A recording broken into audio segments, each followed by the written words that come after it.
Hai sahabat tanah air. Pasca Perang Dunia Kedua, semenanjung Korea secara politis dibagi menjadi dua.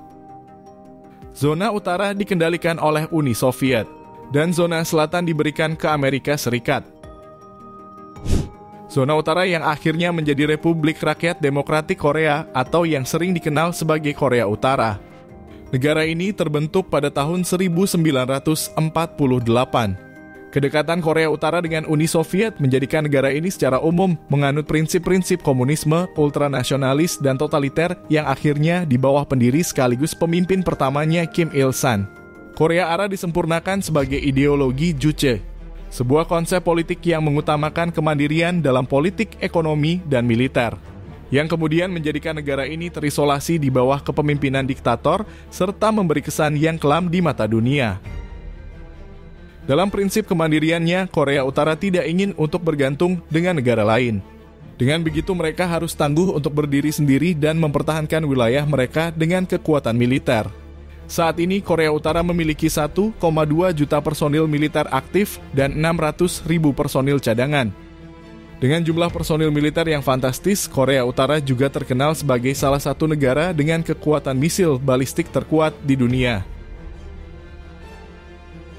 Meski begitu, Korea Utara merupakan negara segudang misteri dengan banyak rahasia kelam di dalam tubuh militernya.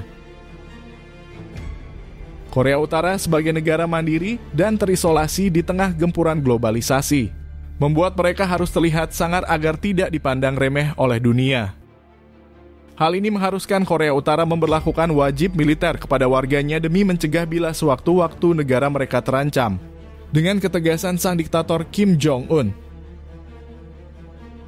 diketahui negara ini memberlakukan wajib militer untuk warga negara yang berumur 20-an selama 8 tahun bagi warga laki-laki dan 5 tahun bagi perempuan.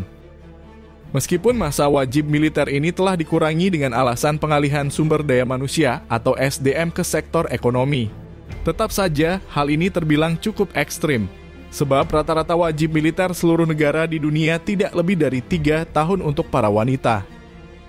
Setelah menjalani wajib militer selama 5 tahun, mereka diwajibkan untuk melakukan kerja di sektor pertanian selama kurang lebih 3 tahun agar masa wajib militer mereka terhitung selesai. Pada Olimpiade musim dingin tahun 2018 yang berlangsung di kota Pyeongchang, Korea Selatan, Korea Utara mengirim 22 atlet. Dalam Olimpiade tersebut, Korea Utara mengirim 230 cheerleader cantik bergaya militer untuk menyemangati para atletnya, sekaligus menjalankan propaganda yang dikenal dunia sebagai Army of BTS Kim Jong-un. Dengan menampilkan perempuan cantik dengan nuansa militer, Kim Jong-un seperti memberikan kesan bahwa Korea Utara meskipun terisolasi dan tegas pada sektor militer, tetap memiliki keindahan di dalamnya. Apakah seperti itu kenyataannya? Tentu saja hal ini cukup meragukan. Melalui kesaksian mantan tentara perempuan Korea Utara yang berhasil melarikan diri dari negaranya, Lee So-yun menyatakan bahwa tentara perempuan di Korea Utara sebagian besar mengalami masa-masa kelam. Dalam dinas wajib militer, tentara perempuan sering mengalami diskriminasi. Meskipun pernyataan resmi militer Korea Utara menyatakan bahwa mereka menentang dan menghukum berat para penjahat diskriminasi, nyatanya masih banyak korban yang bungkam akibat ketidakberdayaan perempuan dan sistem patriarkis yang mengakar di negara dengan julukan Axis of Evil ini. Dengan begitu, diskriminasi masih menjadi rahasia umum di lingkup militer Korea Utara. Di samping diskriminasi, menurut keterangan Juliet Morilot, penulis North Korea in 100 Question, ia menyatakan bahwa banyak tentara wanita di Korea Utara tidak mengalami menstruasi dalam jangka waktu yang cukup lama akibat kelelahan dalam latihan militer yang tidak manusiawi. Di tengah dunia yang syarat akan keterbukaan dan pengaruh globalisasi, Korea Utara justru memilih untuk menutup diri dan menjaga privasi mereka. Meski begitu, telah banyak informasi yang beredar dari para pembelot yang menyatakan kalau negara yang satu ini menyiapkan satu seksi khusus yang dinamakan Pleasure Squad atau pasukan kenikmatan. Pleasure Squad atau Gipumjo merupakan unit rahasia yang dibentuk oleh Korea Utara yang beranggotakan para wanita cantik dan muda. Kelompok ini dalam pembentukannya sering dikaitkan dengan Kim Il-sung, sang pendiri negara Korea Utara. Namun pasukan ini mulai mendapat stigma negatif selama masa kekuasaan Kim Jong-il. Dengan gaya kehidupan Kim Jong-il yang terkenal hedon, ia mulai mereformasi Pleasure Squad di tahun 1994, menjadikan mereka sebagai para wanita untuk para elit politik Korea Utara, serta untuk mengalihkan perhatian ayahnya Kim Il-sung dari politik, agar ia dapat mengambil peran penuh pucuk kekuasaan. Dalam perekrutannya, pemerintah akan menyisir sekolah, taman bermain, dan tempat publik untuk mencari gadis cantik dengan batas umur minimum 14 tahun sesuai dengan kriteria pasukan kenikmatan. Pasukan ini dalam menjalankan fungsinya dibagi menjadi 3 bagian, yaitu grup penghibur atau satisfactory group, kelompok yang dilatih khusus untuk menemani para pejabat tinggi Korea Utara. Happiness group atau grup kebahagiaan bertugas untuk memijat dan memberi terapi fisik. Serta grup tari dan menyanyi yang bertugas untuk menghibur tamu, partai, atau pemerintah. Eksploitasi perempuan yang dilakukan oleh rezim Korea Utara ini telah menimbulkan banyak masalah. Berdasarkan informasi para korban yang telah berhasil kabur dari negaranya, banyak dari mereka yang mengalami gangguan kesehatan mental seperti post-traumatic stress atau gangguan stres pasca trauma. Satu lagi sisi kelam Korea Utara yang terungkap dan disaksikan oleh seluruh dunia. Pada tahun 2017 silam seorang tentara Korea Utara ditemukan teglak di zona demilitarisasi atau perbatasan wilayah antara Korea Utara dan Korea Selatan. Menurut keterangan dokter Korea Selatan yang mengoperasi korban, Lee Chuk-jong menyatakan bahwa di dalam usus tentara Korea Utara itu telah ditemukan parasit cacing sepanjang 27 cm. Cacing parasit terpanjang yang pernah ia lihat dengan mata kepalanya sendiri.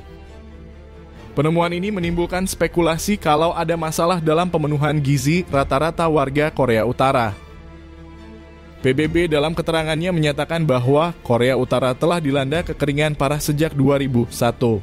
Hal ini selaras dengan pernyataan medis yang menemukan biji jagung pada perut tentara Korea Utara tersebut, menandakan bahwa Korea Utara sedang mengalami krisis pangan utama.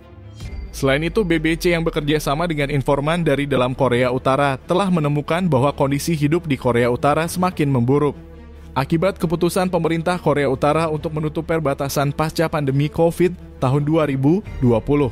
Krisis pangan pun semakin menjadi-jadi. Dan menurut keterangan warga Korea Utara kepada BBC, terisolasinya Korea Utara membuat suplai makanan dan obat-obatan sulit untuk didapatkan. Terisolasinya Korea Utara membuat negara ini memberi batasan pada kebebasan individu. Tak jarang hal ini memicu tindakan ekstrem dari para warga negara Korea Utara yang tidak senang akan aturan ini. Banyak dari mereka yang memilih kabur dan mempertaruhkan nyawa demi melintasi perbatasan. Diperkirakan jumlahnya sekitar 3.000 orang per tahun.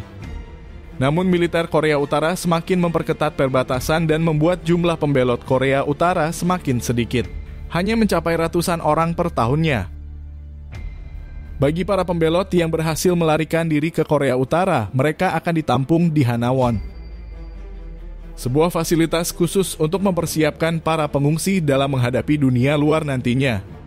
Sebagai kepala negara yang terkenal dengan prinsip-prinsip totalitariannya, Kim Jong-un, diktator Korea Utara saat ini, tidak segan-segan untuk mengambil tindakan brutal dalam menghukum siapa saja yang tidak setia kepadanya. Sikap tegasnya itu dapat kita lihat ketika ia menghukum Hyun Yong-chul, jenderal militer sekaligus Menteri Pertahanan Korea Utara, dengan cara menggunakan senjata anti pesawat dari jarak dekat. Pada tahun 2015 lalu.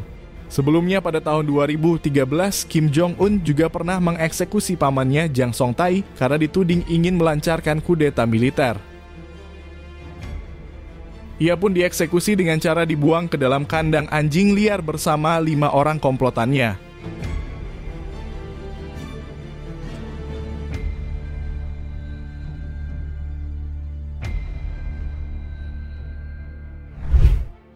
Bagaimana menurut kalian akan kehidupan militer di Korea Utara ini? Sampaikan pendapat kalian di bawah kolom komentar. Terima kasih.